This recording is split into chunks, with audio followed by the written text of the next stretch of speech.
And our first lightning talk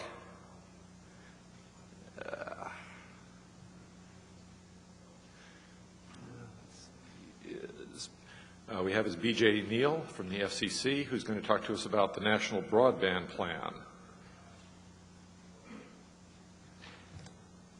Okay. B.J. Thank you.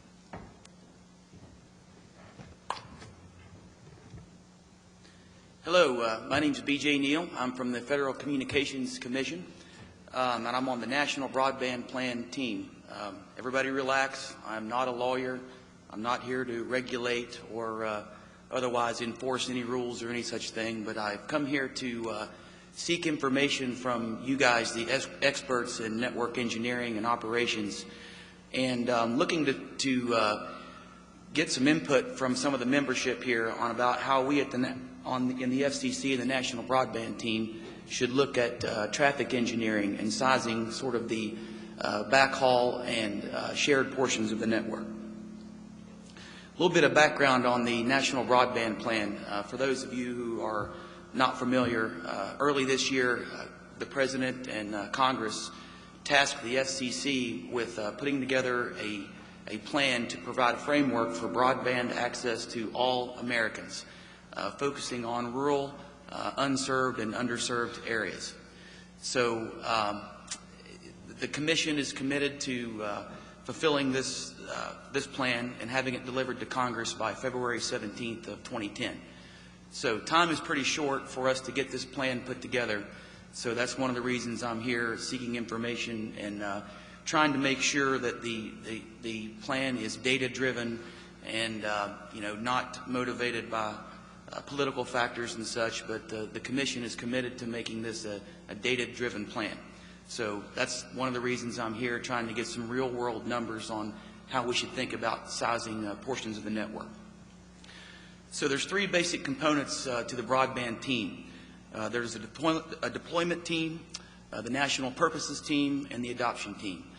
I am actually on the deployment team, and what we are focused on is looking at what technologies are we going to use in some of these areas for access, such as cable, fiber to the home, DSL, 4G wireless. So all those things are being studied and modeled from a cost analysis perspective on how we can drive broadband out to the underserved and unserved folks.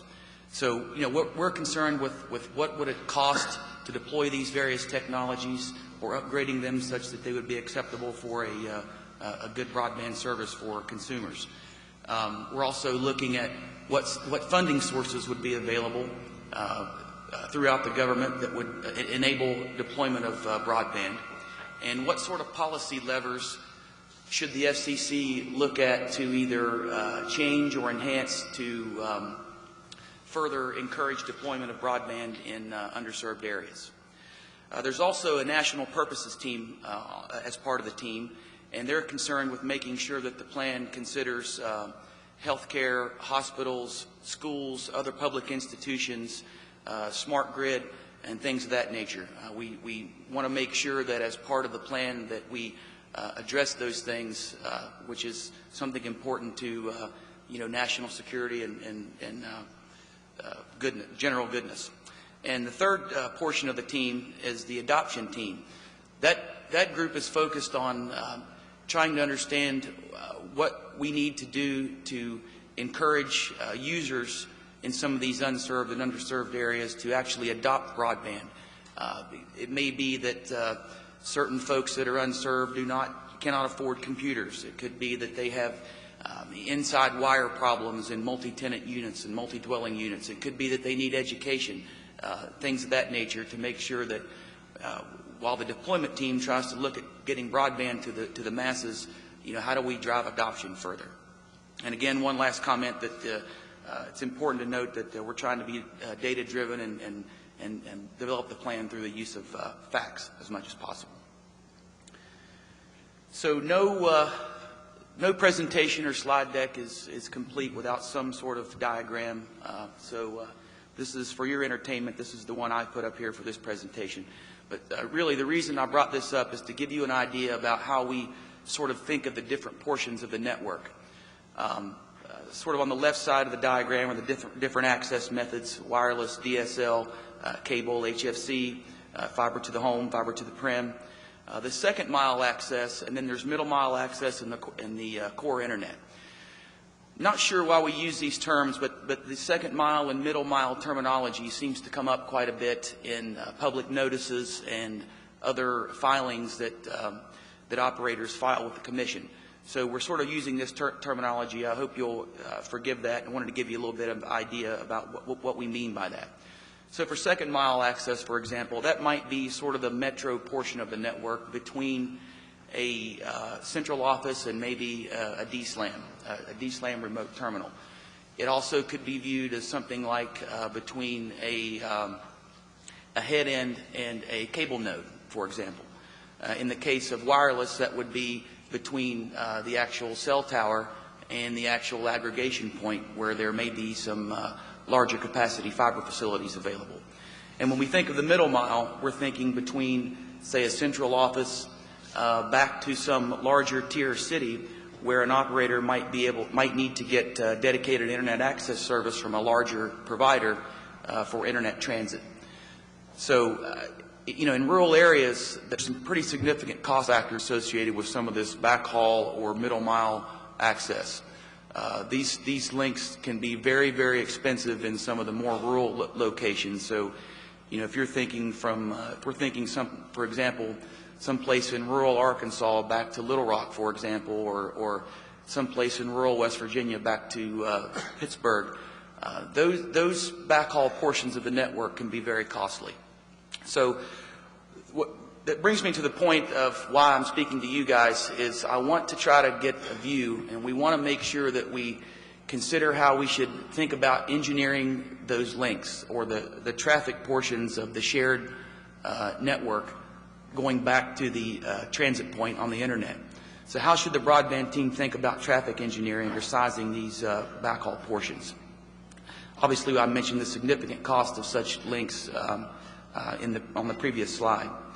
Last night, while I was I was actually gathering data at the beer drinking function last night, and one of the fellow network beer drinkers said, "Well, what you're looking for is an Erlang model to describe the public internet traffic mix." And I think that's right. I said, that's exactly right. That's a good way to sort of state the problem. I think it's a simple question, and it's a simple problem with it's a simple question with a very difficult answer. Has many aspects and many different attributes to trying to size internet traffic given growth and the burstiness and the bursty nature of that traffic. So there's no way we can use the standard voice Erlang model and just apply that to internet traffic. But I'd like to think that there is some way to sort of use some sort of formula to sort of calculate the dimensioning and sizing of these portions of the network. Yes, it's difficult, but I think that many of the folks in this room do that every day. And so what I would like to do is talk to as many of you as I can to see if you could share with us some of your views and principles on how you view traffic engineering for public internet traffic. So I'd be happy to take any questions if anybody has any questions or concerns about this. And if not, I thank you for your time and look forward to speaking with many of you about this for the duration of the conference. So thanks a lot. Randy Bush. Oh, I'm sorry. Randy Bush, IIJ. It's fun visiting a third world country here. But to answer your questions, I live in Tokyo, You just have fiber and, we have problems in the last 100 meters because the riser in the building's only 100 base T to each, and I can get 80 megabits with highly tuned TCP from my apartment to the West End in Seattle. So, and I also happen to have a third world connection in Seattle from a house there, and I can get almost 600 to Seattle Weston from there. It's only a couple miles, and it costs me 3 times as much per month. So it's not very amusing. As far as how to do traffic engineering, provision it, and you don't have to. Can you expand on that a little bit further? I'm not sure I understand what you mean by that. Over-provision. Well, that's one way to look at that, right? But the over-provisioning comes with a fairly significant cost, especially if we're talking about having to deploy new fiber or trench new fiber in some of these more rural areas. It's very expensive. Were not those similar words not used getting near 100, 70 years ago when we were doing the rural rollouts of telco? And in fact, down on the farm, we get darn upset these days if we get day circuit busy. So. Agree. Thanks. Hi, Igor with Yahoo. I think we have a terminology problem here. I have a feeling that what the rest of us in this room call traffic engineering is not what you call traffic engineering. Okay. I think what you're asking for is how do I plan how much I provision? Is that accurate? Yes, I think that is accurate. Okay. To us, traffic engineering means I have this much traffic. How do I send it from point A to point B through which pathways? So if your question is how do I plan how much I provision, that's a completely different answer. So what exactly is your question? So to use another vague term, I'm trying to look for what would be the formula to look at an oversubscription ratio, if you would, between a given group of users for a given set of applications that they may be using versus the backhaul portions of the network to the public internet transit point. So I'm basically looking to see what sort of formula should we use to calculate oversubscription ratios in the shared portions of the network. I think the answer from most people is going to be that you actually build to what you need. Mm-hmm. And yes, you have a question of what you start with, but once your traffic starts to pick up as you add customers, you keep increasing to whatever they use. Certainly. And I think there's going to be a couple of access networks that may or may not be willing to share you what their initial numbers are. So if you were going to build an access network from scratch, let's say, and you had a given number of users, I mean, the question is, how should we budget, for example, the cost of providing those links to these aggregation points? So not having the benefit of actual traffic to look at the FCC as we do this model, we're trying to build a model as if we were building the network from scratch. And we've got to close the mics at this point, so I think we got either 2 people in line or 1 person in line. I'm not sure if Chris is in line or not. Braz? So I think the key point here is the backhaul from your lower tier cities to where you really want to connect to on the internet is actually really cheap. It's really, really cheap and easy right now to go between major locations. 90% of the cost that you're looking at, it really is the last mile. So I would say build your backhaul with as much capacity as you need, and as far as budgeting, what's going to happen here, the way that it always happens, is when the government is buying stuff, they're going to get really, really bad deals. So you may just be screwed no matter what you do. That's encouraging. Yeah, but really understand that the vast majority of the cost really is the last mile. It's not, coming back on an OC12 or an OC48 or a 10 gig circuit. Those things are ridiculously cheap right now. All right, thanks a lot. So, Jay Moran, AOL. I have one more comment there. I'm on the BTOP reviewer committee. So we're looking at a lot of the different broadband proposals coming from various folks. And almost in all cases, it's somebody that's already providing some level of last mile transit anyway. So I think those folks can tell you what the adoption rate is and what their planned adoption rates are and what they're currently providing for different rural areas. So I think we probably already have it. We just need to ask the question of those people who are submitting applications to at least the BTOP program. which I'm assuming you're associated with in some way. At some level, I'm not directly associated with the NTIA and those who are reviewing the VTOP applications, but yes, that's a good point, and those are some folks that we probably should be talking with as well. Okay? Thanks. Thank you.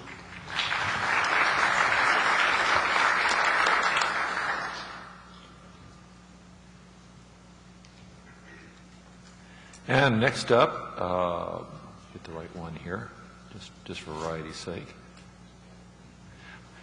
Next up, we have Matt Petach from Yahoo on IPv6 backbone deployment.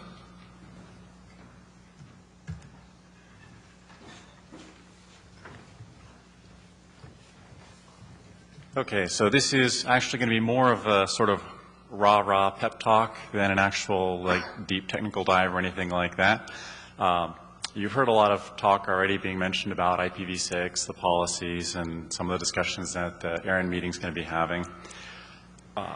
Earlier this year, I had the fortune to attend the IPv6 Implementers Conference over at Google.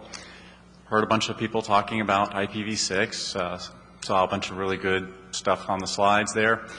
When I got back, my mailbox was pretty much full of, Google says IPv6 is easy. And the kind of underlying question that was in the middle of that thread was, well, if it's easy and Google's done it, why haven't we done it yet? So the challenge was kind of tossed out there at the IPv6 Implementers Conference that, well, people aren't really deploying IPv6 because, there isn't really that much content out there, and so there's not a demand. And when more content's available, then more people will demand it. Since the folks at the conference there presenting made it sound like it wasn't really all that hard to deploy, we figured it's probably time for us to really start diving in a bit more seriously on it and see if we can't help out on providing some of the content side of things. Earlier on, we'd made the transition on our backbone from running OSPF version 2 over to ISIS. So we already knew we were pretty well squared away for supporting IPv6 as far as our IGP was concerned. Most of the areas that people mentioned during the conference that were pain points for them tended to focus on things like support systems, tools, educating their user base, educating their engineering base, and dealing with old hardware and old software that didn't support v6 very well.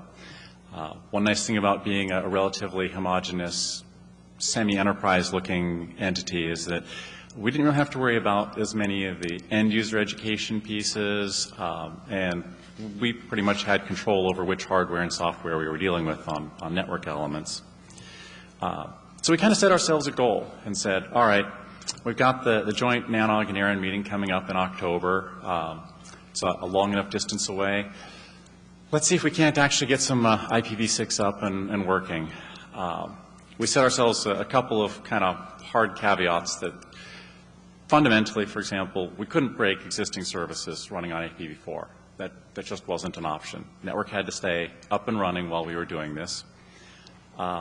We didn't want to take kind of a parallel paths approach where we would build a parallel network and put IPv6 on that and then someday talk about merging the two or integrating them. We really wanted it to be native, dual stack, just direct on the same hardware, direct on the same links. We didn't want to kind of cheat and do 6PE or tunnel overlays or anything like that. And we said pretty much from the operational standpoint, we can't break existing tool sets. Our monitoring infrastructure has to stay working while we're doing this. We can't have the NOC looking around, scratching their head saying, hey, did the backbone just disappear or what happened? And then the security guys kind of piped up and said, so you're going to add this new protocol to things. We need to make sure that the security pieces are thought of ahead of time. We can't exactly have this be a great new backdoor for people to get around the existing security models. So had to take those into consideration as well. So we kind of started putting together a plan. Biggest thing that really was kind of the gotcha, IPv6 addressing, really you have to approach from thinking about it in a completely different mindset. In the v4 world, it was always patchwork. Get what you can, you burn through it, you go back, you ask for some more, you duct tape a piece here and there if you have some extras you can use from locations, but it's really hard to do a long-term V4 address allocation plan. With V6, we really wanted to get it nailed down from the get-go and have a plan that we knew was going to work for the next decade or two of the company's growth.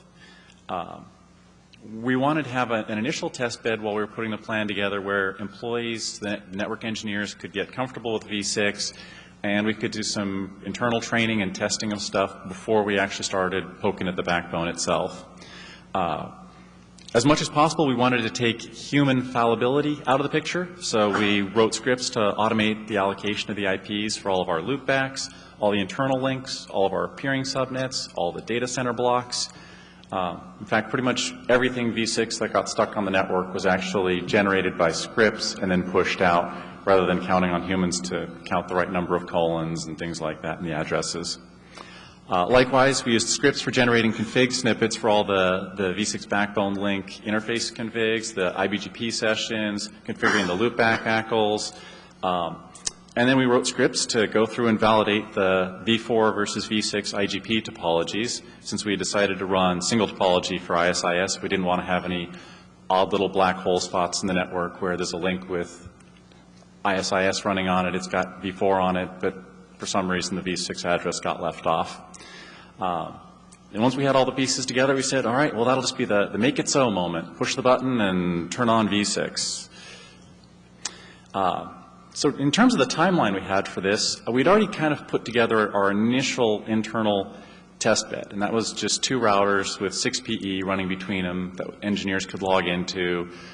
Didn't really have much on there other than the one link between them, the 16PE tunnel between them, and some addresses on it. But it let people actually look at an interface with IPv6 configured on it and, you know, do a little trace route and go, look, it's a V6 trace route between 2 routers. The other big thing that let us do, though, was start doing vendor testing on software platforms. Next piece, starting kind of earlier this year, in fact, pretty much right after the IPv6 Implementers Conference at Google, we really started work on nailing down the V6 address allocation framework. Again, we really wanted something that was going to grow with the company, something that we could lay down once and not have to rip out or redo again in 2 years, 3 years, 5 years. Once we got that piece nailed down, we continued working on checking on router software. It turns out that you'll hear a lot of things from vendors about how V6 ready their code is. You really want to test it yourself, because what they have in their test lab isn't actually going to match the sort of traffic patterns and sort of usage you have in your environment. So make sure that you're actually comfortable with a version of the software that the vendor says runs V6 and not just take the first GD release that they send to you. Once we were all squared away and had a good working version of code that we'd rolled out on the backbone routers, we actually needed to plan the V6 rollout. So August 10th, we had a 2-day meeting. A bunch of us got together in a room and said, all right, let's figure out which CMRs, change management requests we're going to need to do for this, which nights we can do maintenance on it. We didn't want to burn out engineers. We wanted to limit how much work each engineer was going to have to do on it. Put together the plan. On September 14th, we put the first link on, tested it for 24 hours, made sure nothing blew up. September 16th, we threw new ACLs and loopback addresses on half the routers. 21st, did the other half of the routers. 23rd, we did half the links. 28th, we did the other half of the links. So far, nothing blew up. On the 30th, we ran the V4, V6 congruency checker. We made sure that we had no missing black holes. Actually turned out to have 3 links with problems. Fixed those, reran it, 100% congruency. On the 5th, we pushed out our V6 policies and the IBGP to half the routers. The 7th, we did the other half. And then last week, we put up IPv6 peering addresses at all the major public peering points worldwide. So pretty much kind of a month start to finish, rolling out V6, didn't blow up the network, V4 stayed up and running. Wasn't nearly as bad as we thought it was going to be. In terms of major takeaways, though, testing. Testing is really crucial. Make sure that you test your router vendor's software with the particular functionalities that you need. Don't just trust marketing slides. spend the right amount of time coming up with a good address allocation plan. You don't want to just start with the first /64, go to the next one, and then find out in 3 years that you had nothing sane in your address plan. And do some scripted validation checks. Don't just throw it out there and hope and pray that it's going to work. Actual deployment time to roll it out, about 4 weeks. This is on a worldwide network covering 3/4 of the globe. From the backbone perspective, IPv6, it's not really that hard. Don't be scared. The time to dive in is now. If you're going to go to the microphone and ask me about data center pieces, applications, and actual content serving, that's a lot harder. Thanks again to Lorenzo, the guys at Google, and everybody else at the IPv6 Implementers Conference. Thanks again to Mike, Martin, and everybody else behind tunnelbroker.net. That rocks. If you haven't signed up, sign up now. Start learning about V6. And thumbs up to vendors that put V6 in their base IP packages. You're doing the right thing. Boo hiss for vendors that think that IPv6 is something strange that needs a special variant or special train of software. This needs to be ubiquitous. It needs to be out there. IPv6 is just like IPv4. Don't make it something special and separate. Thank you. Thank you. Thanks, Matt. And okay, well, we got one question, and we're going to close the mics immediately because we're just a little behind. Hi, Kathy Aronson. I just have a really quick question. It wasn't clear to me, are you running V4 and V6 in the same ISIS, or are you still running OSPF? Same ISIS, single topology, V4 and V6, yes. Okay. Everything is dual stack native. Thank you.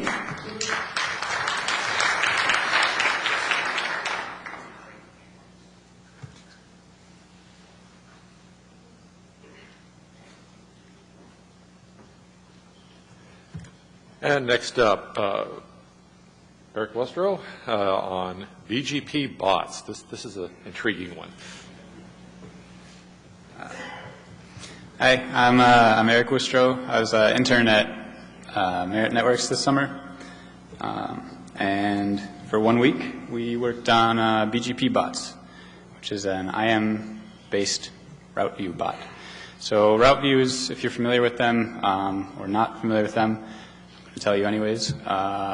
It's generally like a web or telnet based, so you can go to, Hurricane Electric runs one, AT&T runs one, most big ISPs run one, and you can type in these commands, and you can get their routing table and see, sort of how they see the internet, how they are peered, and how they're going to send packets to particular IPs and all that. But the disadvantage of these telnet and web-based ones are that you have to remember these non-standard IP or non-standard domains. Guess you could bookmark them, but who has time for all that? And then also, it's done with more, and I don't really like more. So, yeah. So we made this one. It's this IM-based, and you just add it to your buddy list, and you can talk to it whenever. It's up all night, and just type in the command, similar command interface, gives you the results back. And to solve the more problem, it'll give you a link right at the bottom if it's too long. So it doesn't like flood you or anything weird like that. And then you can just click on that, and that survives for an hour after you type that command. So you can show it to all your friends for 1 hour. So the commands that we implemented are pretty much standard commands as far as we know, and we added some extra ones. Show IPBGP for IPv4. We added IPv6. We have 2 views that have IPv6. Then we just added some other, grab bag, network tools, ping, trace route, AS lookup. AS lookup is you can either enter a name like UMich or Merit, and it'll give you or try to give you the number associated with that, or you can give it the number and it'll give you the name. So it goes both ways. Whois for IPs. It just queries the RADB database, Whois database. And then we also added grep, which is something that the other interface, telnet and web interfaces didn't really have. So you can pipe it through grep just as standard interface or standard command line as you're used to in Linux. So we did this in Python. First implementation actually just exec'd whatever you sent it, which was a bad idea. And so we fixed that and then made it a little bit more complex, but it's still pretty simple. We have 2 sort of protocol libraries, one for AIM and one for Jabber or XMPP. And every user per protocol gets a single thread, and then that interfaces to the actual VTYSH, which does all the, make sure you're not trying to rm-rf/ and all that. And so we left it up. We spammed out an email to Nanog, and a lot of people, we got a lot of good feedback, got a lot of good ideas, and added a lot of features. And so here's the results. So 400 unique people, and that's pretty much the split. The Jabber was kind of down for a couple weeks, so this might be kind of weird, and it might even out to 50-50. And then as far as commands go, by far the most popular command was the show IPBGP command. So congratulations, show IPBGP. And so yeah, that's pretty much it. I'm going to do a demo real quick of this live demo. Yeah. So I said I was an intern, right? You know. All right. So here's my Gmail. I'm talking to BGP bots. Hey. He sends it works. It's great. All right. So let's say I want to see. I'm not able to get to this IP. It's down or something. 214.1.2.3. I'm going to find out some information about it. Oh, okay. So here's the AS path here. Goes through AT&T. Well, if you didn't know, it goes through AT&T. The first one's 7018, so I can say AS lookup 7018, and it will tell me that's AT&T. And it ends in 2764, and that's Department of Defense. And if you wanted to know how many ASs does the Department of Defense have, well, so you can click on that link, and it will open here. Sweet. And they have a lot, as we would expect. And so if you wanted to see a who is, just do the same thing with the IP. Pretty straightforward. You can trace route, which is actually pretty fast, I think. So you can see us using traceroute and analog with the AS numbers in there, which is kind of helpful. And we also have IPv6, so Switzerland, and I don't know where this other one is, but you can query the entire IPv6 routing table, which is pretty small. So that's it. Does anyone have any questions? Oh, wait, one last thing. So we're still looking for views. Oh, okay. So we're still looking for views. If anyone has any, we only have 2 non-merit ones right now. So if anyone wants to provide them, just go to our website. There's an email there where you can send your interest, and we can get in touch with you that way. And also the source is available, so if you want to run your own because you don't trust us for whatever reason or something, you can take a look at it there. It's also on the webpage. So yeah, and feel free to talk to it. That's it.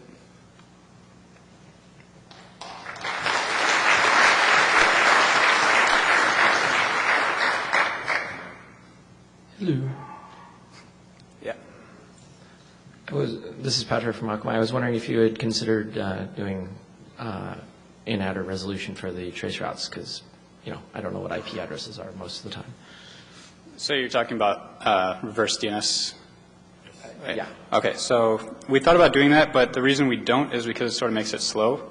And we kind of wanted it to be pretty quick because you only get 1 thread per user. So if you're waiting for it to reverse DNS resolve, 20 IPs, it kind of could take a while. So that's why we didn't do it. Traceroute-N or something? Right. The opposite of what really happens? Right. Yeah. So if you want to, add more specific implementations and whatnot, the code is available, and you can run your own version and all that stuff. Yeah. Matt Petach, Yahoo, would you consider adding it to other messaging services like Yahoo Messenger, MSN Messenger, things like that? Yes, the 2 ones not listed up there are federated together. Thank you. Right. Yeah, that's a good question. We just did these 2 as a preliminary thing, but if there's interest, the module itself is pretty basic as long as you can provide a Python module that can send and receive a message and also send typing events if you want to do all that crazy stuff. If you can provide that, or if someone provides that, then it's really easy to tie it into the BGP bots.py itself, so you don't have to reinvent the wheel for that. Excellent. Thank you. Yep, thank you. Thank you very much. That's a fun idea there that I must admit had never occurred to me.